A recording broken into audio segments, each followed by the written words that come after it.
Hasbro, Wizards of the Coast, won an award for being one of the most ethical companies, which makes the 12th year in a row. And frankly, I think they deserve the award now more than ever. They worked super hard this year to get the award. They've really outdone themselves this year. It's quite impressive, really. It's obvious they looked out over the empire that they've amassed and decided to spread the wealth with other tabletop role-playing games by burning their company to the ground.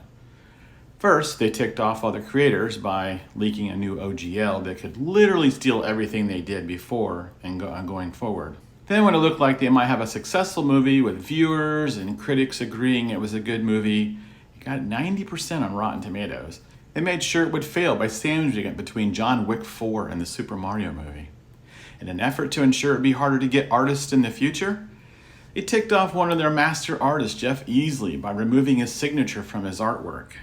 Next, they looked at their physical books that are quickly discounted on Amazon because they're usually so bad, and noticed they weren't selling so well and decided to raise the prices to guarantee their poor sales. To make sure everyone is clear on how far they're willing to go to protect their brand, they sent Pinkerton agents to a YouTuber's house to retrieve Magic the Gathering cards that they sent him by accident.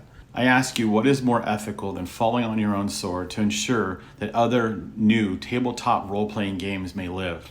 Dungeons & Dragons is quickly becoming the Kleenex of role-playing games. Years ago, Kleenex was the king of facial tissue and became so much of a household name. To this day, some people call all brands Kleenex. But consumers have found that there are better products like maybe Puffs Plus or Scotties, or even store house brands that are just as good but cheaper. I see a day when people may say they want to play D&D, but that's just a generic word for a tabletop role-playing game, but they really want to play Puffs Plus, the role-playing game. In all seriousness, what Wizards has done is opened the door rather wide for the rise in other tabletop role-playing games we're seeing. Without these moves, we may not have seen Critical Role move to create Candela Obscura. We probably wouldn't have seen the success of Kickstarters like my favorite, Shadow Dark, which made over $1 million. We wouldn't have seen the mass exodus to Pathfinder and other role-playing games. Many of my colleagues are boycotting Dungeons & Dragons altogether, refusing to purchase any Wizards of the Coast products going forward. Some are still going along with buying Wizards of the Coast products, but have branched out to checking out other games. At Dungeon Class, we've always tried to stay neutral and not engaging in controversy. I must confess I had to restrain myself and take a breath after the OGL debacle and think about what my co-creator Gonzo would have said. He definitely was the more calm one in these situations.